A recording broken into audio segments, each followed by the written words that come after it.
Sir. ಅವರು ಮುಖ್ಯಮಂತ್ರಿ ಆಗ್ಲಿ ಅಂತ ಭಾರಿ ಆಸೆ ಪಟ್ಟವರು ನಾವೇ. ಆದ್ರೆ ಈ ತರ ಮಾಡ್ತಾರೆ, ರೈತರ ಕತ್ತನ್ನ ಕತ್ತರಿಸ್ತಾರೆ ಅಂತ ನಾವು ಊಹೆನು ಮಾಡ್ಕೊಂಡಿರ್ಲಿಲ್ಲ. ಹೇಳ್ತಾನೆ, ಇಲ್ಲಿ ಬೆಳೆಯೋ ತರಕಾರಿ ರಾತ್ರಿ ಮಾರ್ತೀವಂತೆ, ವಿಷಪೂರಿತ ಅಂತೆ. ಹಾಲು ಇದು ವಿಷಪೂರಿತ ಅಂತೆ. ಈ ವಿಷಪೂರಿತ ಹಾಲನ್ನ ತಪ್ಪಿಸ್ಬೇಕಂತೆ, ಈ ಭೂಮಿನ ಅಕ್ವೈರ್ ಮಾಡ್ಕೋಬೇಕಂತೆ. ಇವ್ರಿಗೆಲ್ಲ ಎಷ್ಟೆಷ್ಟು ಕಮಿಷನ್ ಮಾತಾಡೋರು ಸರ್ ಇವರು. ಇಂಥ ಕಳ್ಳರು ನಮ್ಮ ರೈತರನ್ನ ಒಕ್ಕಲೆ ಬೀಸಿ ನಮ್ಮ ಮುಂದಿನ ಪೀಳಿಗೆನ ಸರ್ವನಾಶ ಮಾಡಿ ಇವ್ರು ಏನ್ ಬದುಕ್ತಾರೆ? ಇವ್ರು ಯಾವ ಸಾಮ್ರಾಜ್ಯ ಕಟ್ಕೊಂಡು ಬದುಕ್ತಾರೆ? ಇವ್ರಿಗೇನು ದೇವ್ರು ಆಯುಷು ಅಂತಂತ ಕೊಟ್ಬಿಟ್ಟವನ? ಇವ್ರು ಸಾಯ್ತಾರೆ. ನಮ್ಮ 26 ಹಳ್ಳಿ ಕುಟುಂಬನ, ನಮ್ಮ ಮಕ್ಕಳನ್ನೆಲ್ಲ ನಾಶ ಮಾಡಿ ಈ ಕುಟುಂಬನೇ ನಾಶ ಮಾಡಕ್ ಹೊರಟವ್ರಲ್ಲ. ಇವ್ರಿಗೇನು ಮಾನ ಮರ್ಯಾದೆ ಅನ್ನೋದು ಏನು ಇಲ್ವಾ? ಡಿ ಕೆ ಶಿವಕುಮಾರ್ ಅವರೇ, ರೈತರಿಲ್ಲ, ಕೃಷಿಕರಿಲ್ಲ, ಬಿಡದಿ ಜನ ರೈತರೇ ಅಲ್ಲ, ನಾವು ಆರಾಮ ವಶಕ್ಕೆ ತಗೊಳ್ತೀವಿ ಅಂತ ಮಾತು ಹೇಳ್ತಿದ್ರಲ್ಲ. ಈಗಾಗಲೇ ಒಂದಷ್ಟು ರೈತರನ್ನು ತೋರಿಸ್ತೆ, ಮತ್ತೊಂದಷ್ಟು ಯುವ ರೈತರನ್ನ ನಿಮಗೆ ತೋರಿಸ್ತಾ ಹೋಗ್ತೀನಿ. ನೋಡಿ, ಹಸುಗೆ ಬೇಕಾದದ್ದು ಏನೇನು ಬೇಕು ಅದೆಲ್ಲವನ್ನು ಕೂಡ ತಗೊಂಡು ಹೋಗ್ತಾ ಇದ್ದಾರೆ. ಸರ್, ಡಿ ಕೆ ಶಿವಕುಮಾರ್ ಹೇಳ್ತಾ ಇದ್ರು ರೈತರೇ ಅಲ್ಲ ಅಂತ. ಸರ್, ರೈತರೇ ಅಲ್ಲ ಅಂತ ಅಂದ್ರೆ ಈ KMFಗೆ ಹಾಲು ಏನು ನೀರು ಮಗದಿ ಕಳಿಸ್ತಿದೀವ, ಬೋರ್ ನೀರೇನು ಹಾಕಿ ಕಳಿಸ್ತಿದೀವ? ಈ ವ್ಯವಸಾಯ ಮಾಡೋದಕ್ಕೆ ತಾನೇ KMFಗೆ ಹಾಲು ಹೋಯ್ತಾ ಇರೋದು. ಈಗ ಪ್ರತಿಯೊಂದು ಮನೆಯಲ್ಲೂ ಹಸ್ಗಳು ಕಟ್ಕೊಂಡಿದ್ದಾರೆ. ಇಲ್ಲಿ ಯಾರು ಕೋಟಿ ಕೊಳಗಳು ಯಾರು ಇಲ್ಲ. ಏನೋ ಜಮೀನಿರೋ ಹತ್ರ ಪಾಲ್ಗೋ ಪಟ್ಟೆಗೋ ಮಾಡ್ಕೊಂಡು ಜೀವನ ಮಾಡ್ತಿದ್ದೀವಿ. ಈಗ ನಂದು ಅಂತ ಒಂದು ಕುಂಟೆ ಜಮೀನಿಲ್ಲ. ನಂದು ಓಪನ್ ಆಗಿ ಹೇಳ್ತೀನಿ, ನಂದು ಅಂತ ಒಂದು ಕುಂಟೆ ಜಮೀನಿಲ್ಲ. ಆದರೂ ಜಮೀನಿರೋ ಹತ್ರ 3 ಎಕರೆ ಪಾಲ್ ಮಾಡ್ಕೊಂಡಿದ್ದೀನಿ. ವರ್ಷಕ್ಕೆ ಇಷ್ಟೊಂದು ದುಡ್ಡು ಕೊಟ್ಕೊಂಡು ಹಸ್ಗಳು ಸಾಕೊಂಡು ಜೋಳ ಬೆಳೀತಾ ಇದ್ದೀನಿ. ಈ ಜೋಳ ಬೆಳೆಯೋಕ್ಕೆ ಬಂಜರು ಭೂಮಿಯಲ್ಲಿ ಜೋಳ ಬೆಳೀತದ? ಹಸ್ಗಳಿಗೆ ಬಂಜರು ಭೂಮಿಯಾರೆ ಈ ಥರ ಜೋಳ ಕಡಿ ಬರ್ತದ? ಅದು ಡಿ ಕೆ ಶಿವಕುಮಾರ್ ಬಂದು ನೋಡಬೇಕು, ಕೂಲಂಕಷವಾಗಿ ಬಂದು ನೋಡಬೇಕು. ಸುಮ್ಮನೆ ಅಲ್ಲಿ ಕುತ್ಕೊಂಡು ಏನೋ ಒಂದು ಹೇಳ್ಬಿಡೋದಲ್ಲ. ಈ ನಮ್ಮಂಥವ್ರು ಏನು ಮಾಡೋದು ಹೇಳಿ? ಈಗ ಜಮೀನಿರೋರಿಗೆ 2 ಕೋಟಿ ಕೊಡ್ತೀವಿ, 3 ಕೋಟಿ ಕೊಡ್ತೀವಿ ಅಂತ ಆಫರ್ ಕೊಡ್ತಾರೆ ಇಲ್ಲ. ನಮ್ಮಂಥವ್ರು ಹಸ್ಗಳಿಗೆಲ್ಲ ವಿಷ ಹಾಕ್ಬಿಟ್ಟು ನಾವು ವಿಷ ಹಾಕ್ಕೊಂಡು ನನಗೂ ಸಾಯದ? ಈಗ 1 ಕುಂಟೆ ಜಮೀನು ಇಲ್ವಲ್ಲ. ಇನ್ನು ನಮ್ಗೆ ಏನು ಮಾಡೋದು ಹೇಳಿ? ನಾವು ಓದಿಲ್ಲ ಫಸ್ಟ್ ಆಫ್ ಆಲು. ಇದರಿಂದ ಏನು ನಮ್ಗೆ ಏನಾರ ಬೆನಿಫಿಟ್ ಇದೆಯಾ? ಹೋಗ್ಲಿ. ಸರ್ವನಾಶ ಸರ್. ಬಂದು ಊರೇ ವಿಚಾರಿಸಿ ಬೇಕಾರೆ. ನಂದು ಅಂತ 1 ಕುಂಟೆ ಜಮೀನಿಲ್ಲ, ಆದ್ರೂ ಹಸ್ಗಳು ಸಾಕೊಂಡು ಜೀವನ ಮಾಡ್ತಾ ಇದ್ದೀನಿ. ಎಲ್ಲರಿಗಿಂತ ಹೆಚ್ಚಿಗೆ ಹಾಲಾಗ್ತಾ ಇದ್ದೀನಿ. ಜಮೀನು ಇಲ್ಲ ಅನ್ನೋದೊಂದು ಬಿಟ್ರೆ ಹೆಚ್ಚಿಗೆ ಹಾಲಾಗ್ತಾ ಇದ್ದೀನಿ. ಅದರಿಂದ ನಾನು ಜೀವನ ಮಾಡ್ತಾ ಇದ್ದೀನಿ.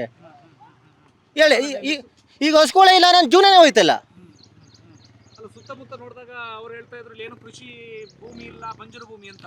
ಸರ್, ಬಂಜರು ಭೂಮಿ ಆಗಿದ್ರೆ ಇಷ್ಟು ಇದು ಈಗ ಒಂದು ತಿಂಗಳಿಗೆ 6 ಲಕ್ಷ ಲೀಟ್ರ್ ಹಾಲು ಹೋಗ್ತಾಯಿದೆ KMFಗೆ. ಅವ್ರು ತಮ್ಮನೇ ಅಧ್ಯಕ್ಷರಾಗಿದ್ದಾರಲ್ಲ ಡೈರಿಲಿ. ಅವರೇ ತೆಗೀಲಿ. ಕಂಚಕಳ್ಳಿ ಪಂಚಾಯತಿ, ಬೈಮಲೆ ಪಂಚಾಯತಿ ಕಡೆಯಿಂದ ಎಷ್ಟು ಹಾಲು ಬರ್ತಾರೆ ಅಂತ ಅವರೇ ತೆಗೆದು ನೋಡ್ಕೊಳ್ಳಿ. ನಾವು ಹೇಳೋದೇನು ಬೇಡ, ಅಲ್ಲೇ ಗೊತ್ತಾಗುತ್ತಲ್ಲ. ಈಗ ಏನು ಅಲ್ಲೇ ನಾವು ಕದ್ದು ಮುಚ್ಚಿ ಏನು ಇದು ಮಾಡ್ತಿಲ್ವಲ್ಲ. ಈಗ ಹೋಗ್ಲಿ ಕಂಪ್ಯೂಟರ್ ಏನೋ ಒತ್ಬಿಟ್ಟು ಹಾಲು ತೆಗಿಯೋಕ್ಕಾಗುತ್ತಾ? ಈಗ ಹಸುಗಳಿಗೆ ಪೌಷ್ಟಿಕ ಆಹಾರ ಹುಲ್ಲು ಕೊಟ್ಟಿದ್ದಾನೆ, ಅವು ಹಾಲು ಕರೆಯೋದು ಹೇಳಿ. ಈ ಬಂಜರು ಭೂಮಿಯಲ್ಲಿ ಹುಲ್ಲು ಬೆಳೀತದ? ಬಂಜರು ಭೂಮಿಯಲ್ಲಿ 6 ಲಕ್ಷ ಲೀಟ್ರ್ ಹಾಲು ಹೋಯ್ತದ? ಈಗ ವ್ಯವಸಾಯಕ್ಕೆ ಯೋಗ್ಯ ಭೂಮಿ ತಾನೆ. ಈಗ ಸೀಮೆ ಹಸ್ಗಳು ಸಾಕೊಂಡು ನಾವು ಜೀವನ ಮಾಡ್ತಾ ಇರೋದು, ಹಾಲು ಆಗ್ತಾ ಇರೋದು ನಾವು.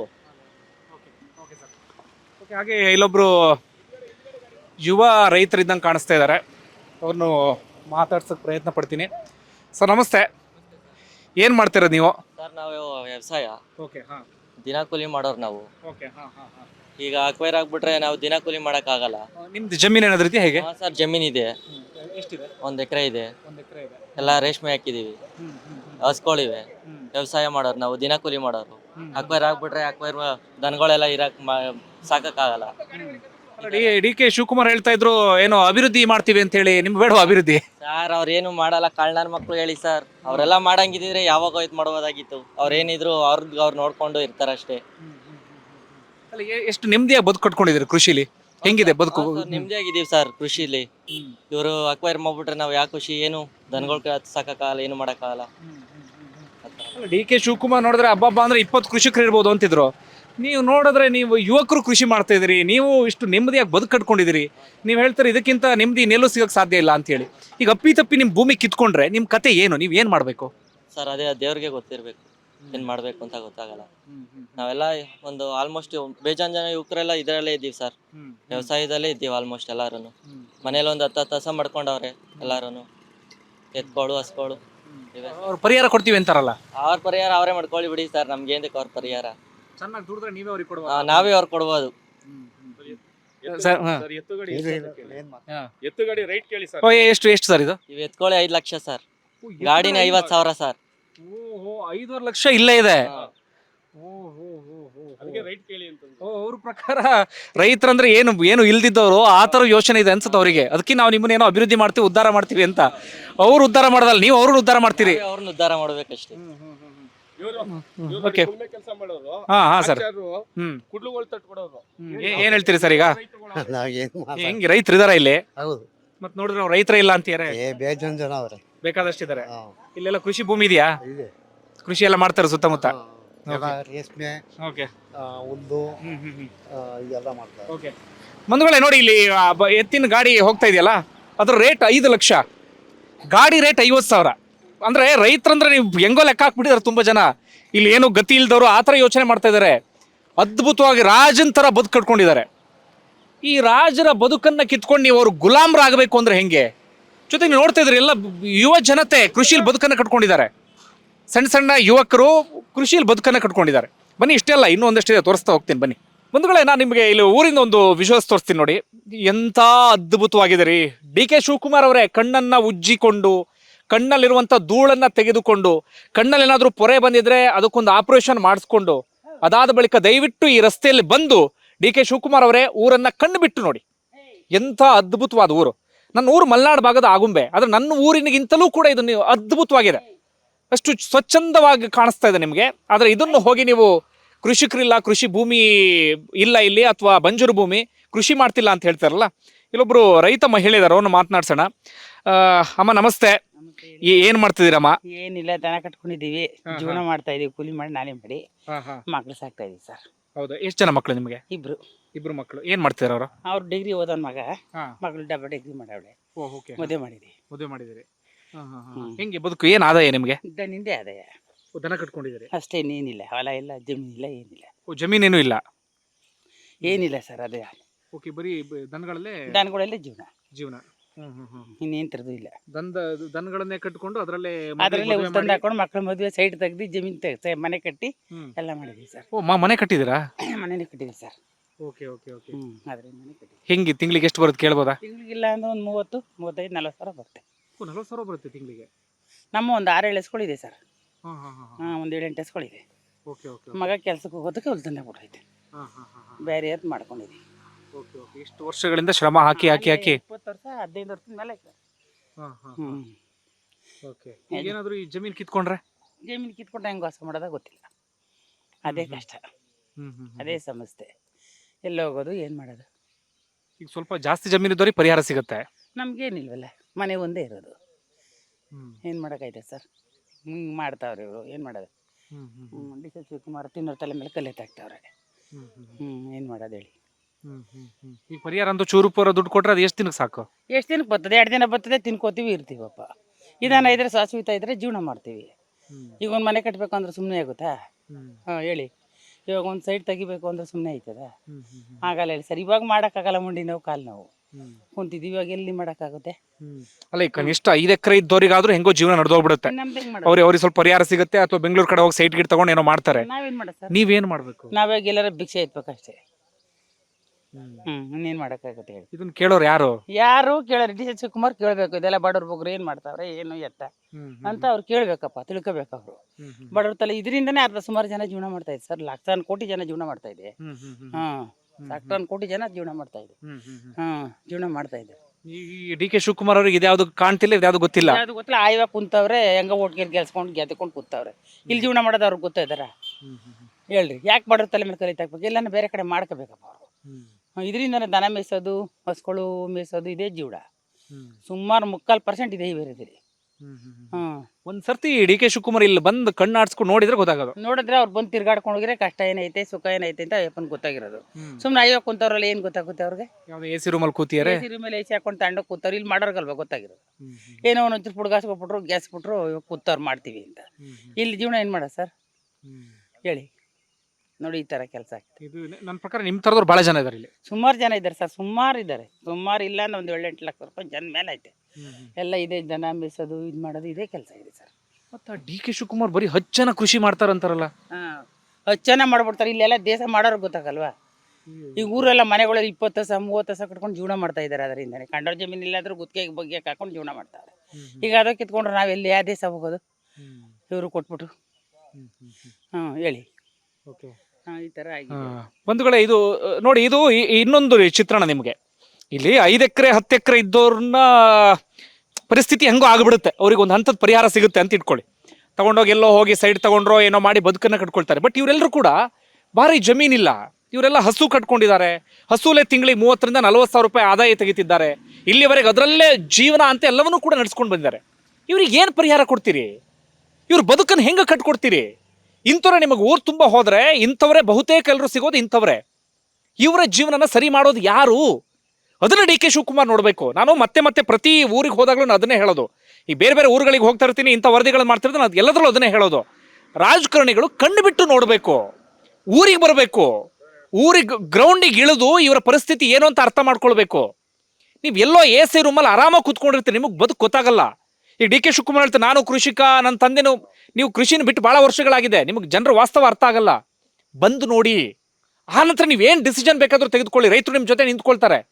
ನೀವು ಬರಲ್ಲ, ರೈತರನ್ನ ಮಾತಾಡ್ಸಲ್ಲ, ವಿಶ್ವಾಸಕ್ಕೆ ತೆಗೆದುಕೊಳ್ಳಲ್ಲ, ನಿಮ್ಮದೇ ನಿಮ್ಮ ಪಾಡಿ ನಿಮ್ಮ ನಿರ್ಧಾರ ಅಂದ್ರೆ ಸರ್ವಾಧಿಕಾರ ಆಗುತ್ತೆ. ಅದು ಪ್ರಜಾಪ್ರಭುತ್ವ ಅಂತ ಕರೆಸ್ಕೊಳ್ಳಲ್ಲ. ನೋಡಿ, ಇನ್ನೊಂದಷ್ಟು ಚೆನ್ನಾಗಿದ್ದಾರೆ, ಮಾತಾಡ್ಸೋಕ್ಕೆ ಪ್ರಯತ್ನ ಪಡ್ತೀನಿ. ಏನು ಹೇಳ್ತೀರಿ ಸರ್ ನೀವು? ಏನಿಲ್ಲ ಸರ್, ಇದು ಅಕ್ವೈರ್ ಆದ್ರೆ ಬಡವರುಗಳಿಗೆ ಭಾರಿ ಎಫೆಕ್ಟ್ ಹೊಡಿತದೆ ಸರ್. ಈ ನಮ್ಮ 2 ಪಂಚಾಯಿತಿಯಿಂದ ಬೇರೆ ಕಡೆ ಬೇರೆ ಪಂಚಾಯಿತಿಯವರು ಇಲ್ಲಿಂದ ಪಾಪ ಹಸುಗಳಿಗೆ ಹುಲ್ಲು ತಗೊಂಡು ಹೋಗ್ತಾರೆ, ರೇಷ್ಮೆ ಸೊಪ್ಪು ತಗೊಂಡೋಗಿ ಮೇಯಿಸ್ತಾ ಇದ್ದಾರೆ. ಇದು ನೀರಾವರಿ ಪ್ರದೇಶ.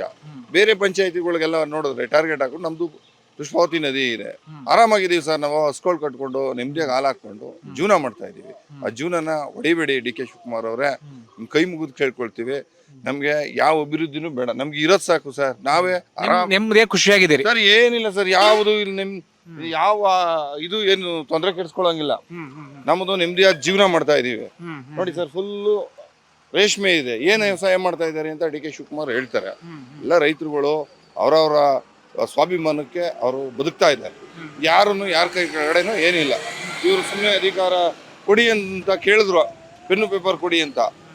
ನಾವು ಎಲ್ಲ ಅವ್ರಿಗೇನೆ ಡಿ ಕೆ ಶಿವಕುಮಾರ್ ಅವ್ರಿಗೆ ಮುಖ್ಯಮಂತ್ರಿ ಆಗಲಿ ಅಂತ ನಾವು ಆಸೆ ಪಟ್ಟು ಹಾಕ್ತೋ. ಈ ಥರ ಪೆನ್ನು ಪೇಪರ್ ನಮ್ಮ ಮನೆ ಬರೋಣ, ಇಲ್ಲಿ ಈ 2 ಪಂಚಾಯಿತಿ ರೈತರುಗಳನ್ನ ಸರ್ವನಾಶ ಮಾಡ್ತಾರೆ ಅಂತ ನಾವು ಇತಿಹಾಸದಲ್ಲೂ ತಿಳ್ಕೊಂಡಿರಲಿಲ್ಲ. ನೀವು ಪೆನ್ನು ಪೇಪರ್ ಕೊಡಿ ಅಂತ ಕೇಳಿದ್ರಲ್ಲ, ಕೊಡೋಣ ಅಂತ ಹೊರಟ್ರಿ. ಬಟ್ ಈಗ ಅದೇ ಪೆನ್ನು ಪೇಪರ್ ನಿಮ್ ಬದುಕನ್ನು ಸಮಾಧಿ ಮಾಡ್ತಾ ಇದ್ದಾರೆ ಡಿ ಕೆ ಶಿವಕುಮಾರ್ ಅವರು. ಅವ್ರ ಮೇಲೆ ನಾವೇನು ವೈರಿ ಏನಲ್ಲ ಸರ್. ಅವರು ಮುಖ್ಯಮಂತ್ರಿ ಆಗ್ಲಿ ಅಂತ ಭಾರಿ ಆಸೆ ಪಟ್ಟವರು ನಾವೇನೇನೆ. ಆದ್ರೆ ಈ ತರ ಮಾಡ್ತಾರೆ, ರೈತರ ಕತ್ತನ್ನ ಕತ್ತರಿಸ್ತಾರೆ ಅಂತ ನಾವು ಊಹೆನೂ ಮಾಡ್ಕೊಂಡಿರ್ಲಿಲ್ಲ. ಈ ಹಿಂಸೆ ಕೊಡ್ತಾ ಇದ್ದಾರೆ ಸರ್. ನಾವು 2 ವರ್ಷದಿಂದ ಪ್ರತಿ ದಿನನೂ ರೈತರು ಅಲ್ಲಿ ಹೋಗಿ ಮಾಡ್ಕೊಂಡು ಮಾಡ್ತಾ ಇದೀವಿ ಸರ್. ಕೆಲವ್ರು ಜಮೀನು ಇಲ್ದೇ ಹೋದವ್ರೆ ಪಾಪ ಜೀವನ ಮಾಡೋದು ಯಾವ ತರ ಮಾಡ್ತಾರೆ ಸರ್, ಕಣ್ಣಲ್ಲಿ ನೀರು ಬರ್ತದೆ ಊಹೆ ಮಾಡ್ಕೊಂಡ್ರೆ. ಇವರು ಯಾವ ಲೇಔಟ್ ಮಾಡಿ ಏನ್ ಮಾಡಿ ಉದ್ಧಾರ ಆಗೋದೇನಿಲ್ಲ. ಇರೋ ಲೇಔಟ್ ಬೇಕಾದಷ್ಟಿದೆ. ಇಲ್ಲಿ ಎಂತ ಜಾಗ ಸರ್, ಮಲ್ನಾಡ್ ತರ ಮಡಗಿದೀವಿ ನಾವು. ನೀವೇ ನೋಡ್ತಾ ಇದ್ದೀರಾ. ಏನಾದ್ರು ಸುಳ್ಳು ಹೇಳಿದ್ರೆ ನಾವು ಅದೊಂಥರ. ನಿಮ್ಮ ಟಿವಿ ಮಾಧ್ಯಮದವ್ರು ಸುಮಾರು ಜನ ಎಲ್ಲ ಬಂದು ಬಿತ್ತರಿಸಿದ್ದಾರೆ. ನಾನು ಹೇಳ್ತಾ ಇರೋದು, ಈ ಮೊನ್ನೆ ಈ ಸರ್ಕಾರಕ್ಕೆ ಹೈಕೋರ್ಟು ಒಂದು ಬಸ್ಸು ನಿಲ್ಸೆ ಇದು ಮಾಡೋದಕ್ಕೆ ಹೈಕೋರ್ಟು ಮಧ್ಯಪ್ರವೇಶ ಮಾಡ್ತು. ನಮ್ಮ ಬದುಕನ್ನ ಈ ಟಿವಿ ಮಾಧ್ಯಮದಲ್ಲಿ ನೋಡ್ತಾ ಇದೆಯಲ್ಲ, ಈ ಎಲ್ಲಾನು ಹೈಕೋರ್ಟ್ ಯಾಕೆ ರೈತರಿಗೆ ಈ ತರ ತೊಂದರೆ ಕೊಡ್ತಾ ಇದ್ದೀರಾ ಅಂತ ಹೈಕೋರ್ಟ್ ಯಾಕೆ ಮಧ್ಯ ಬರಬಾರ್ದು ಅಲ್ವಾ ಸರ್? ನಾನು ಕೇಳೋದು ಇಷ್ಟೇನೆ. ಹೈಕೋರ್ಟ್ ಈ ಸರ್ಕಾರಕ್ಕೆ ಒಂದು ಚೀಮಾರಿ ಹಾಕ್ಬೇಕು. ಈಗ ಇವ್ರಿಗೆ ಇನ್ನೇಂದ್ರ ಬಗ್ಗಲ್ಲ ಸರ್ ಇವರು. ಈಗ ನಾವೇನು ಅವ್ರ ಮೇಲೆ ಏನು ಪ್ರಹಾರ ಮಾಡೋಕ್ಕಾಗಲ್ಲ. ಎಲ್ಲ ಪೆನ್ನು ಪೇಪರ್ ಕೊಟ್ಬಿಟ್ಟಿದ್ದೀವಿ. ಅವ್ರಿಗೆ ಏನು ಹೆಂಗ್ ಬೇಕೋ ಹಂಗೆ ಹಿತಮಿತಿ ಇಲ್ಲದೆ ಹೋದಂಗೆ ಆಡ್ತಾ ಇದ್ದಾರೆ. ನಾನು ನಿಮ್ಮನ್ನ ಯಾರನ್ನೇ ಮಾತಾಡ್ಸಿದ್ರು ನಾವು ಭೂಮಿ ಕೊಡೋಕೆ ರೆಡಿ ಇಲ್ಲ ಅಂತಿದ್ರಿ. ಬಟ್ ಡಿ ಕೆ ಶಿವಕುಮಾರ್ ಹೇಳ್ತಾರೆ 80% ಜನ ಜೈ ಅಂತೀಯ ಅಂತ. ಯಾವ 80? ಎಲ್ಲಿದ್ದಾರೆ 80%? ಯಾರು ಸರ್ 80% ಇದ್ದಾರೆ? ಅವ್ರು ಹೇಳ್ಕೊಬೋದು ಅಷ್ಟೇ. ನನಗೆ ಹುಡ್ಕೊಂಡು ಹೋಗ್ಬೇಕು ಈಗ 80% ಯಾರು ಅಂತ. ಸರ್, ನೀವು ಪ್ರತಿ ಹಳ್ಳಿಗೂ ಹೋಗ್ತಾ ಇದ್ದೀರಿ, ಕೇಳಿ ರೈತರುಗಳನ್ನ, ಅವರು ಅಭಿಪ್ರಾಯಗಳು ಅವ್ರು ಹೇಳಿ. ಯಾರು ಇಲ್ಲ ಸರ್. ಯಾರೋ ಊರಲ್ಲಿ ಒಂದೊಬ್ರು ಇಬ್ರು ಸುಮ್ಮನೆ ಹೇಳ್ತಾರೆ, ಅದ್ರ ಬಿಟ್ಟೆ ಯಾರು ಇಲ್ಲ ಸರ್. ನಾನು ಅಲ್ಲಿ ಕಾಂಗ್ರೆಸ್ ಅವನೇನೇನೇನೆ, ಡಿ ಕೆ ಶಿವಕುಮಾರ್ ಕಡೆಯವ್ರೇನೇನೇನೆ. ನಮ್ ಭೂಮಿ ನಮ್ ಬದುಕು ಪಕ್ಷ ಕಟ್ಕೊಂಡು ನನಗೇನ್ ಸರ್ ಬದುಕು ಹಾಳಾಗುವಾಗ ನಿಮಗೆ ಯಾವ ಪಕ್ಷ ಯಾವ ನಾಯಕ? ಹೌದು, ಬದುಕೆ ಹಾಳಾಗೋಗ್ಬೇಕಾದ್ರೆ ಯಾವ ಪಕ್ಷ ಕಟ್ಕೊಂಡು ನನಗೇನು? ನೋಡಿ, ಇದು ವಾಸ್ತವ ಬಂಧುಗಳೇ. ನಾನು ಇಲ್ಲಿ 1 ಸೈಡೆಡ್ ವರದಿಯನ್ನ ಮಾಡ್ತಾ ಇಲ್ಲ. ನಿಮ್ಗೆ ವಾಸ್ತವ ಏನು ಅದನ್ನು ತೋರಿಸ್ತಾ ಇದ್ದೀನಿ. ಅಂದ್ರೆ ಡಿ ಕೆ ಶಿವಕುಮಾರ್ ಹೇಳಿದ್ರಲ್ಲ, ಕೃಷಿಕರಿಲ್ಲ ಅಂತೇಳಿ. ಕೃಷಿಕರಿದಾರ, ಕೃಷಿ ಭೂಮಿ ಇದೆಯಾ, ಅದನ್ನ ಗ್ರೌಂಡ್ ರಿಯಾಲಿಟಿ ಅಥವಾ ಗ್ರೌಂಡ್ ಚೆಕ್ ಮಾಡೋ ಕೆಲಸ ಮಾಡ್ತಾ ಇದೀವಿ. ಹಾಗೆ ಮುಂದಿನ ಒಂದಷ್ಟು ಊರುಗಳಿಗೆ ಹೋಗೋಣ. ನೋಡಿ, ಅಲ್ಲೆಲ್ಲ ನೋಡಿ, ಯಾರು ನೋಡಿದ್ರು ನೋಡಿ, ಅಲ್ಲಿ ಬೈಕಲ್ಲಿ ಹುಲ್ಲು ತಗೊಂಡು ಬರ್ತಾ ಇದ್ದಾರೆ. ಇದು ಇಲ್ರಿ ಜನರ ಬದುಕು. ಇಲ್ಲಿ ಯಾರೋ ಬೆಳಗ್ಗೆ ಮುಂಚೆ ಹೋಗಿ ಯಾವುದೋ IT-BT ಕಂಪ್ನಿಗಳಿಗೆ ಹೋಗ್ತಿಲ್ಲ, ಅಥವಾ ಇಲ್ಲಿ ಯಾರೋ ಬೇರೆ ಗಾರ್ಮೆಂಟ್ಸ್ಗಳಿಗೆ ಅದಕ್ಕೆ ಹೋಗ್ತಾ ಇಲ್ಲ. ಇಲ್ಲಿ ಎಲ್ಲರದ್ದು ನೋಡಿ ನೋಡಿ ನೋಡಿ ನೋಡಿ ನೋಡಿ ಮಾಡ್ತಾರೆ ರೈತರು, ಹಿಂಗೆ ಮಾಡ್ತಾರೆ. ನೋಡಿ ನಾವು ಬೆಳಗ್ಗೆ ಸಾಯಂಕಾಲ ನೋಡಿ ಒಂದು ಲೀಟರ್ ಹಾಲು ಹಾಕೋತೀವಿ, ಜೀವನ ಮಾಡ್ತಾ ಇದ್ದೀವಿ. ಜೀವನ ಮಾಡೋಕ್ಕೆ ಇನ್ನೇನು ಇಲ್ಲ ನಮಗೆ. ಇವಾಗ ಮನೇಲಿ ಹೆಂಗಸ್ರು ಮಕ್ಕಳು ಬೈತಾರೆ ಕೆಲಸ ಮಾಡಬೇಕು ನಾವು. ರೈತರು ನೋಡಿ ಗದ್ದೆ ಬಂದು ನಾವು ಉಳ್ಕೂತಾ ಕೂತಾ ಇದ್ದೀವಿ ನೋಡಿ. ನಾವು ಕಷ್ಟ ನೋಡಿ ಇರೋ ಜಮೀನು ಕಿತ್ಕೊಂಡು ನಾವು ಇನ್ನೇನು ಮಾಡೋಣ ನಾವು ಎಲ್ಲಿಗೆ ಹೋಗೋಣ? ನಾವು ಬಾಯಿ ಬರ್ಕೋಣ ನಾವು. ಹೆಂಗೆ ಬದುಕು ಕಿತ್ಕೊಂಡ್ರೆ ಹೆಂಗೆ ಅಂತ ಇದನ್ನೆಲ್ಲ ಕಿತ್ಕೊಂಡು ಹೆಂಗೆ ಜೀವನ ಮಾಡೋದು? ಇಲ್ಲಿ ಇದೇ ನಂಬ್ಕೊಂಡು ನಾವು ಭೂಮಿ ನಂಬ್ಕೊಂಡಿದ್ದೀವಿ. ಏನೊಂದು ನೀರಾವರಿ ಹಾಲು ಹಾಕೋತೀವಿ, ಹೆಂಗಸ್ರು ಮಕ್ಕಳು ಸಾಕೋತೀವಿ, ಆರಾಮಾಗಿ ಇರ್ತೀವಿ. ಇನ್ನೇನು ಮಾಡೋದೆ ನೋಡಿ. ಈ ಕೆಲಸ ನೋಡಿ ಬೆಳಗ್ಗೆ ಸಾಯಂಕಾಲ ಕಸ ಹಾಕ್ತೀವಿ, ಎಲ್ಲ ಮಾಡ್ತೀವಿ. ಈ ಕೆಲಸ ಮಾಡ್ತಾರೆ ಇಲ್ಲ. ರೈತ ಇಲ್ಲ ಅಂತ ನಾವು ಹಾಲು ಕರ್ತಾರೆ, ನಾವು ಉಣ್ಣೋದು. ಪದಗಳು ಇದು ಪದಗಳು ನಿಮಗೆ ಹಾರ್ಷ್ ಅನ್ಸ್ತಿರ್ಬೋದು, ಬಟ್ ಅವರು ಹೃದಯದಲ್ಲಿರೋ ಸಿಟ್ಟು ಬರಲೇಬೇಕು. ಆ ಸಿಟ್ಟು ಬರಲೇಬೇಕು. ಯಾಕಂದ್ರೆ ಇಲ್ಲಿ ಯಾರು ನಿಜವಾಗ್ಲೂ ಅದನ್ನು ಅನುಭವಿಸ್ತಿರ್ತಾರೆ ಅವ್ರಿಗೆ ಮಾತ್ರ ಆ ಸಿಟ್ಟು ಏನೋ ಅಂತ ಗೊತ್ತಿರುತ್ತೆ. ಎಲ್ಲೋ ದೂರದಲ್ಲಿ ಕೂತಿರ್ತೀವಲ್ಲ AC ರೂಮಲ್ಲಿ, ನಮ್ಗೆ ಅರ್ಥ ಆಗಲ್ಲ.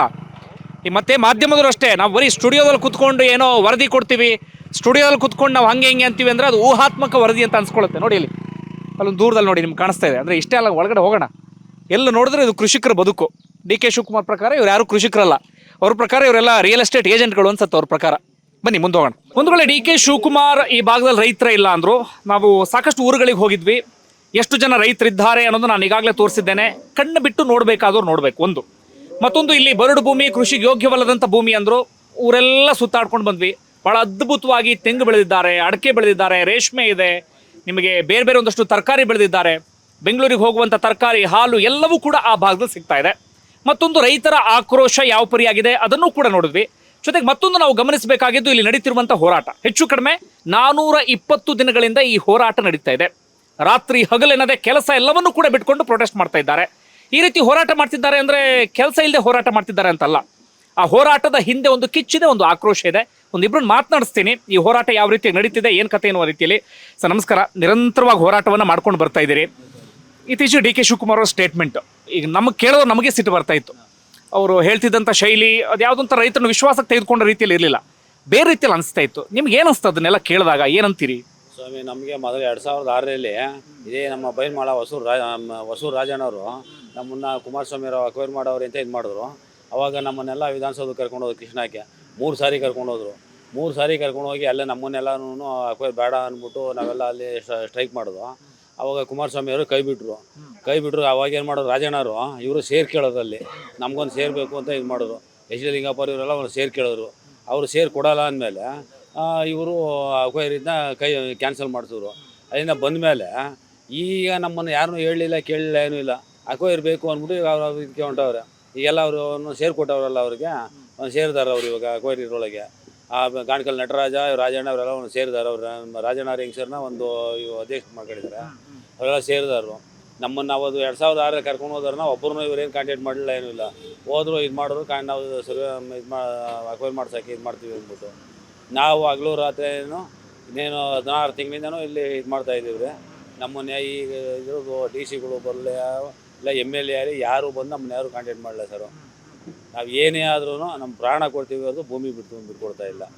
ಯಾವುದೇ ಕಾರಣಕ್ಕೂ ಭೂಮಿ ಕೊಡಲ್ಲ, ಯಾವುದೇ ಕಾರಣಕ್ಕೂ ಭೂಮಿ ಕೊಡ್ತಾ ಇಲ್ಲ ನಾವು. ನೀವೇನಂತೀರಿ ಸರ್? ಒಂದು ರೀತಿಯಲ್ಲಿ ಹಠಕ್ಕೆ ಬಿದ್ದ ರೀತಿಯಲ್ಲಿ ಕಾಣಿಸ್ತಾ ಇದೆ ಅವರು. ಎಲ್ಲೋ ನಮಗೆ ನಿಮ್ಮನ್ನು ವಿಶ್ವಾಸಕ್ಕೆ ತೆಗೆದುಕೊಳ್ಳೋದಾಗಲಿ ಮಾತಾಡ್ಸೋದಾಗಲಿ ಆ ರೀತಿ ಕಾಣಿಸ್ತಾ ಇಲ್ಲ. ಅಂದ್ರೆ ನಾವು ಕೊಡಬೇಕು ಅಂತಿದ್ದೀವಿ, ನೀವು ಕೊಡಬೇಕು ಅನ್ನೋ ದಾಟಿ. ಏನಂತೀರಿ? ಸರ್ವಾಧಿಕಾರಿ ಧೋರಣೆ, ಸರ್ವಾಧಿಕಾರ ಏನು ಈ ಸರ್ವಾಧಿಕಾರಿ ಧೋರಣೆ ಯಾವ ಸರ್ಕಾರನೂ ಮಾಡಿರಲಿಲ್ಲ. ಇನ್ನು ಮುಂದಕ್ಕೆ ಸರ್ಕಾರ ಯಾವುದೇ ಕಾರಣಕ್ಕೂ ಬರಲ್ಲ. ಮಾನ್ಯ ಉಪಮುಖ್ಯಮಂತ್ರಿಗಳ DK ಶಿವಕುಮಾರ್ ಸಾಹೇಬ್ರು ಹೇಳ್ತಾರೆ 20% ರೈತರುಗಳು ಹೋರಾಟ ಮಾಡ್ತಾರೆ, 80% ಅಲ್ಲಿ ನಮ್ಮ ಹತ್ರ ಬಂದಿದ್ದಾರೆ ಅಂತ ಹೇಳಿದ್ದಾರೆ. ಮಾಧ್ಯಮ ಸ್ನೇಹಿತರಿಗೆ ನಾನು ಕೇಳ್ತಾ ಇದ್ದೀನಿ, 435 ದಿವಸಗಳಿಂದ ನಿರಂತರವಾದ ಹೋರಾಟ ಮಾಡಲಿಲ್ಲ ಅಂದರೆ ಇಲ್ಲಿ ನಕಲಿ ರೈತರು ಕೂತ್ಕೊಳ್ಳೋಕ್ಕೆ ಸಾಧ್ಯನಾ? 2 ಪಂಚಾಯಿತಿಯಿಂದ 1 ತಿಂಗಳಿಗೆ 6.5 ಲಕ್ಷ ಲೀಟ್ರ್ ಹಾಲು ಹೋಗ್ತಾಯಿದೆ KMFಗೆ ವಿತ್ ಡಾಕ್ಯುಮೆಂಟ್ಸ್. ಮತ್ತು ಏನು ರಾಮನಗರ ಜಿಲ್ಲೆ ರೇಷ್ಮೆ ನಾಡು ಅಂತ ಏನು ಹೆಸರು ಬಂದಿದೆ, ಆ ರೇಷ್ಮೆ ನಾಡಿಗೆ 2 ಪಂಚಾಯಿತಿಯಿಂದ ಸುಮಾರು 1 ವರ್ಷಕ್ಕೆ 36 ಕೋಟಿ ರೂಪಾಯಿ ರೇಷ್ಮೆ ಟ್ರಾನ್ಸಾಕ್ಷನ್ ನಡೀತಾಯಿದೆ. ತೆಂಗಿದೆ, ಬಾಳೆ ಇದೆ, ಮಾವಿದೆ, ಅಡಿಕೆ ಇದೆ. ಹೈನುಗಾರಿಕೆಯೇ ನಂಬಿಕೊಂಡು ಜೀವನ ಮಾಡೋಂಥ ಕುಟುಂಬಗಳಿವೆ. ಇದರಿಂದ DK ಶಿವಕುಮಾರ್ ಅವರು ಇದ್ರ ಬಗ್ಗೆ ಪರಿಶೀಲನೆ ಮಾಡಬೇಕು. ರೈತರು ಸಮಾವೇಶ ಮಾಡ್ತೀನಿ, ರೈತರು ಸಭೆ ಮಾಡ್ತೀನಿ ಅಂತ ಹೇಳ್ತಾರೆ. ಒಂದು ದಿವಸ ರೈತರ ಹತ್ರಕ್ಕೆ ಬಂದಿಲ್ಲ. ಜಿಲ್ಲಾಧಿಕಾರಿ ಅಂತೂ ಕಣ್ಣಿಗೆ ಬಟ್ಟೆ ಕಟ್ಕೊಂಡು ಸರ್ಕಾರದ ಪರವಾಗಿ ಕೆಲಸ ಮಾಡ್ಕೊಂಡಿದ್ದಾರೆ. ಇಲ್ಲಿನ ಭಾಗದ ರೈತರುಗಳನ್ನ ಆಗು ಹೋಗು ಕೇಳೋಕ್ಕೆ 435 ದಿವಸದಿಂದ ಒಬ್ಬ ಅಧಿಕಾರಿ ಕೂಡ ಬಂದು ಇಲ್ಲಿ ಒಂದು ಸಭೆ ಮಾಡಿಲ್ಲ. ಈ ಭಾಗದ ಶಾಸಕರಾಗಲಿ ಬಂದು ಈ ರೈತರ ಅಹವಾಲು ಏನಂತ ಕೇಳಿಲ್ಲ. ಈ ನಡೀತಾ ಇರುವಂಥ ಹೋರಾಟಕ್ಕೆ ಕಿಂಚಿತ್ತು ಕಿಮ್ಮತ್ತಿನ ಬೆಲೆ ಕೂಡ ಕೊಟ್ಟಿಲ್ಲ. ಈ ಹೋರಾಟ ಇಸ್ಲಿಕ್ಕೆ ನಿಲ್ಲಲ್ಲ. ನೆಕ್ಸ್ಟು ನಾವು ವಿಧಾನಸೌಧ ಚಲೋ ಮಾಡಿ ವಿಧಾನಸೌಧಕ್ಕೆ ಮುತ್ತಿಗೆ ಹಾಕಿ ಸಿದ್ದರಾಮಯ್ಯನವ್ರನ್ನ 3ನೇ ಮಾಡಿಂದ ಕೆಳಗಿಳಿಸುವಂಥ ಕೆಲಸ ಮಾಡ್ತೀವಿ. ಈ ರೈತರ ಸಂಘದ ಶಾಲು ಈ ನಾಡಿನ ರೈತರನ್ನ ಕೆಣಕಿ ಉಳಿದಂಥ ಸರ್ಕಾರ ಯಾವುದಿಲ್ಲ. ಪ್ರೊಫೆಸರ್ ನಂಜುಂಡಸ್ವಾಮಿ ಹೇಳ್ದಂಗೆ ಇದು ಚಾಪೆ ಅಲ್ಲ, ಇದು ನಿಮ್ಮ ಅಪ್ಪದ ಮನೆ ಆಸ್ತಿ ಅಲ್ಲ ಸುತ್ಕೊಂಡು ಹೋಗ್ಬಿಡೋಕ್ಕೆ. ಇದು ರೈತರದು, ರೈತರು ಪರವಾಗಿರಬೇಕು. ಈ ನಾಡಿನ ರೈತರನ್ನ ಮುಂದೆ ನಿಂತ್ಕೊಂಡ್ರೆ ನೀವು ನಾಳೆ ದಿವಸ ಹೊಟ್ಟೆಗೆ ಮಣ್ಣು ತಿನ್ಬೇಕಾಗುತ್ತೆ. ರೈತರ ಹೊಟ್ಟೆ ಮೇಲೆ ದಯವಿಟ್ಟು ಹೊಡಿಬೇಡಿ ಅಂತ ಸರ್ಕಾರಕ್ಕೆ ಮನವಿ ಮಾಡ್ತೀನಿ. ಅಮ್ಮ ನೀವು ಬಂದಿದ್ದೀರಿ, ಏನಂತೀರಿ ಅಮ್ಮ, ಏನಂತೀರಿ? ಎಷ್ಟು ವಯಸ್ಸು ಎಷ್ಟು ನಿಮಗೆ? ಆಗೈತೆ ನಮ್ಗೆ ಗೊತ್ತಿಲ್ಲ, ಆಗೈತೆ ಎಂಬತ್ತು. ನಾವು ಕೂಲಿ ಮಾಡ್ಕೊಂಡು ತಿನ್ನೋದು ಸರ್. ನಾವು ಒಬ್ರ ಹತ್ರ ಆಸ್ತಿ ಇರೋರ ಹತ್ರ ಹೋಗಿ ಕೂಲಿ ಮಾಡಿ ಗೂಡು ಬಿಡಿಸಿ ಕಳೆ ಕಿತ್ತು ಜೀವನ ಮಾಡ್ತೀವಿ. ಇಂಥದ್ರಲ್ಲಿ ಅವ್ರದ್ದೇ ಭೂಮಿ ಕಿತ್ಕೊಂಡ್ಮೇಲೆ ನಾವು ಅವ್ರ ಹತ್ರ ಹೋಗಿ ಏನು ಕೂಲಿ ಮಾಡೋದು ಹೇಳಿ? ಈ ಥರ ಮಾಡ್ತಾವ್ರೆ. ಅವಮಾನ ಮರ್ಯಾದೆ ಅನ್ನೋದು ಏನೂ ಇಲ್ಲ. ನಮಗೂ ಯಾರು ಇಲ್ಲ, ಒಬ್ರೇನೆ. ಅವ್ರ ಹತ್ರ ಇವ್ರ ಹತ್ರ ಕೂಲಿ ಮಾಡಿದ್ಮೇಲೆ ಅವ್ರ ಆಸ್ತಿನೇ ಕಿತ್ಕೊಂಡ್ಮೇಲೆ ನಾವು ಯಾರ ಹತ್ರ ಹೋಗಿ ಕೂಲಿ ಮಾಡೋದು? ಒಟ್ನಲ್ಲಿ ಭೂಮಿ ಕೊಡಲ್ಲ ಅಂತೀರಿ? ಕೊಡಲ್ಲ ಸರ್. ಏನಂತೀರಿ ಅಮ್ಮ? ನಾವ್ ಯಾವುದೇ ಕಾರಣಕ್ಕೂ ಭೂಮಿ ಮಾತ್ರ ಬಿಡಲ್ಲ ಸಾ. ನಾವ್ ಪ್ರಾಣ ಬಿಟ್ರು ಭೂಮಿ ಮಾತ್ರ ಬಿಡಲ್ಲ. ರೈತರು ನಾವೆಲ್ಲೋಗಿ ಜೀವನ ಮಾಡೋಣ, ಅವ್ರೇನೋ ಮಾಡ್ಬಿಡ್ತಾರೆ. ನಾವ್ ಮಕ್ಳು ನಾವ್ ಮರಿ ಏನ್ ಮಾಡೋಣ? ಇರೋ ದನಕರ ಎಲ್ಗೊಡೆಯನ ಹೇಳ್ರಿ ಸಾ ನೀವು. ನಾವು ಕೊಡಲ್ಲ, ನಾವು ಭೂಮಿ ಮಾತ್ರ ಯಾವುದೇ ಕಾರಣಕ್ಕೂ ಬಿಡಲ್ಲ. ನಾವು ಕೊಡಲ್ಲ ಸ್ವಾಮಿ. ನಮ್ದು ಇರೋದು 2 ಎಕರೆ ಭೂಮಿ, 3 ಜನ ಮಕ್ಕಳವ್ರೆ, 6 ಜನ ಮೊಮ್ಮಕ್ಕಳವ್ರೆ. ನಾವು ಬ್ಯಾರೆದ್ರಲ್ಲಿ ರೇಷ್ಮೆ ಕಡ್ಡಿ ಹಾಕೊಂಡು ಸೀಮೆ ಹುಲ್ಲು ಹಾಕೊಂಡು ಜೀವನ ಮಾಡ್ತಾ ಇದ್ವಿ. ಕೊಟ್ಬಿಟ್ಟು ನಾವೆಲ್ಗೋಗೋಣ? ನಮ್ಮ ಮುಂದೆ ಸತ್ತೋದಾಗ ಹಾಕಾದ್ರೂ ಭೂಮಿ ಬೇಡವಾ? ಇದರಲ್ಲಿ ಇವ್ನ ಹೊತ್ಕೊಂಡು ತಿರ್ಗ್ದಂಗೆ ತಿರ್ಗ್ತಾರ ಪಿಕ್ಚರಲ್ಲಿ. ಅವ್ನ ಹೊತ್ಕೊಂಡು ಹೆಣ ತಿರ್ಗ್ದಂಗೆ ತಿರ್ಗ್ತಾರ ನಮ್ಮನ್ನ. ನಾವು ಕೊಡಲ್ಲ. ಯಾವ ಪರಿಹಾರ ಕೊಡ್ತಾರಂತಲ್ಲ? ಅವ್ರೇನು ಕೊಟ್ಟರು ಕೊಡಲ್ಲ ಸ್ವಾಮಿ. ಭೂತ ಇನ್ ಮಗ ಇವ್ನ ಹೊತ್ಕೊಂಡು ತಿರ್ಗ್ದಂಗೆ ನಮ್ಮ ಹೆಣ ಹೊತ್ಕೊಂಡು ತಿರ್ಗ್ಬೇಕಾ? ನಾವು ಕೊಡಲ್ಲ, ಯಾವುದೇ ಕಾರಣಕ್ಕೂ ಕೊಡಲ್ಲ. ಈ ವನ ಸಂಪತ್ತೆಲ್ಲ ನೋಡ್ಕೊ ಬಂದಿದ್ದೀರಾ, ಎಲ್ಲ ಹಳ್ಳಿಗಳಿಗೆ ಸುತ್ಕೊ ಬಂದಿದ್ದೀರಾ. ಡಿ.ಕೆ. ಶಿವಕುಮಾರ್ ಏನು ಹೇಳ್ತಾರೆ? ಅದು ಬಂಜರು ಭೂಮಿ. ಅವ್ರ ಬಾಯಲ್ಲಿ ಬರ್ಬೋದಾ ಈ ಮಾತು? ಕಣ್ಣಿಲ್ವಾ ಅವ್ರಿಗೆ? ಕಣ್ಣು ಕಾಣಿಸ್ತಾ ಇಲ್ವಾ? ಬಂಜರು ಭೂಮಿ ಅಂತೆ. ಇನ್ನೊಬ್ಬ ಇಲ್ಲಿ ಹೇಳ್ತಾನೆ, ಇಲ್ಲಿ ಕೂತಿರೋರು 4 ಜನ 5 ಜನ ಕೂತ್ಕೊಂಡು ಪ್ರತಿಭಟನೆ ಮಾಡ್ತಾರೆ, ಅವ್ರು ರೈತರೇ ಅಲ್ಲ ಅಂತ ಹೇಳ್ತಾನೆ. ನಾವು ಇಲ್ಲಿ ಕೂತಿರೋ ರೈತರಲ್ವ ಸರ್? ಅವನೊಬ್ಬನೇನ ರೈತ? ಅವ್ನಿಗೇನು ಕಣ್ಣು ಕಪಾಳ ಯಾರಿಗೂ ಕಾಣಿಸಲ್ಲ. ಇವ್ರಿಗೆ ಭೂಮಿ ಕಬಳಿಸ್ಬೇಕಷ್ಟೇ. ಇವ್ರಿಗೆ ಎಷ್ಟು ಲಂಚ ಕೊಡ್ತಾರೋ, ಎಷ್ಟು ಕಮಿಷನ್ ಕೊಡ್ತಾರೋ, ಕಮಿಷನ್ ದಂಧೆಕೋರರು. ರೈತರ ಕುಟುಂಬನ ಹಾಳು ಮಾಡೋಕ್ಕೆ 5 ಕುಂಟೆ 10 ಕುಂಟೆ 20 ಕುಂಟೆ ಅರ್ಧ ಎಕರೆಯಲ್ಲಿ ಹಸು ಸಾಕೊಂಡು ಹಾಲು ಕರೆದಾಕೊಂಡು ರೈತ ಮಹಿಳೆಯರು ಜೀವನ ಸಾಗಿಸ್ತಾವ್ರೆ. ಸೊಪ್ಪು ತರಕಾರಿ ಬೆಳ್ಕೊಂಡು ಬೆಂಗಳೂರಿಗೆ ಹಾಕ್ಕೊಂಡು ಜೀವನ ಸಾಗಿಸ್ತಾರೆ. ಇನ್ನೊಬ್ಬ ಹೇಳ್ತಾನೆ, ಇಲ್ಲಿ ಬೆಳೆಯೋ ತರಕಾರಿ ರಾತ್ರಿ ಮಾರ್ತೀವಂತೆ, ವಿಷಪೂರಿತ ಅಂತೆ. ಹಾಲು ಇದು ವಿಷಪೂರಿತ ಅಂತೆ. ಈ ವಿಷಪೂರಿತ ಹಾಲನ್ನ ತಪ್ಪಿಸ್ಬೇಕಂತೆ. ಈ ಭೂಮಿನ ಅಕ್ವೈರ್ ಮಾಡ್ಕೋಬೇಕಂತೆ. ಇವ್ರಿಗೆಲ್ಲ ಎಷ್ಟೆಷ್ಟು ಕಮಿಷನ್ ಮಾತಾಡೋರು ಸರ್ ಇವರು? ಇಂಥ ಕಳ್ಳರು ಈ ನಮ್ಮ ರೈತರನ್ನ ಒಕ್ಕಲೆ ಬೀಸಿ ನಮ್ಮ ಈ ಮುಂದಿನ ಪೀಳಿಗೆನ ಸರ್ವನಾಶ ಮಾಡಿ ಇವ್ರು ಏನು ಬದುಕ್ತಾರೆ? ಇವ್ರು ಯಾವ ಸಾಮ್ರಾಜ್ಯ ಕಟ್ಕೊಂಡು ಬದುಕ್ತಾರೆ? ಇವ್ರಿಗೇನು ದೇವರು ಆಯುಸ್ಸು ಅಂತಂತವಾಗಿ ಕೊಟ್ಬಿಟ್ಟವನ? ಇವರು ಸಾಯ್ತಾರೆ. ನಮ್ಮ 26 ಹಳ್ಳಿ ಕುಟುಂಬನ, ನಮ್ಮ ಮಕ್ಕಳನ್ನೆಲ್ಲ ನಾಶ ಮಾಡಿ ಈ ಕುಟುಂಬನೇ ನಾಶ ಮಾಡೋಕೆ ಹೊರಟವ್ರಲ್ಲ. ಇವ್ರಿಗೇನು ಮಾನ ಮರ್ಯಾದೆ ಅನ್ನೋದು ಏನೂ ಇಲ್ವಾ? ಮಾನಗೆಟ್ಟವು ಯಾವುದೋ ಎಂಜಿಲ್ ಕಾಸ್ಗೆ ಆಸೆಪಟ್ಟು ಇಷ್ಟು ಕುಟುಂಬನ ಇವರು ನಾಶ ಮಾಡಬೇಕು ಅಂದಾಗ ಏನು ಮನುಷ್ಯತ್ವನೇ ಇಲ್ಲ ಇವ್ರಿಗೆ. ಮರ ಗಿಡ ನೀವು ನೋಡಿದ್ರಲ್ಲ, ಬಂಜರು ಭೂಮಿ ಅಂತೆ. ಒಬ್ಬ ದೊಡ್ಡ ವ್ಯಕ್ತಿ, ಒಬ್ಬ ರಾಜಕೀಯ ವ್ಯಕ್ತಿ ಈ ಥರ ಹೇಳ್ಬೋದಾ? ಇವಾಗ ಪ್ರಜಾಪ್ರಭುತ್ವದಲ್ಲಿ ಒಬ್ಬ ಪ್ರಜಾ ರಾಜ ಬರ್ತಾನೆ. ಅವನು ತಂದೆ ಸಮಾನ ಮಕ್ಕಳು ಪೋಷಣೆ ಮಾಡ್ದಂಗೆ ಮಾಡಬೇಕು. ಇವನ ಮಕ್ಕಳನ್ನೆಲ್ಲ ಸರ್ವನಾಶ ಮಾಡಿಬಿಟ್ಟು ಇವನು ಹೆಂಗೆ ಬದುಕ್ತಾನೆ? ಯಾವ ಥರ ಬದುಕ್ತಾನೆ?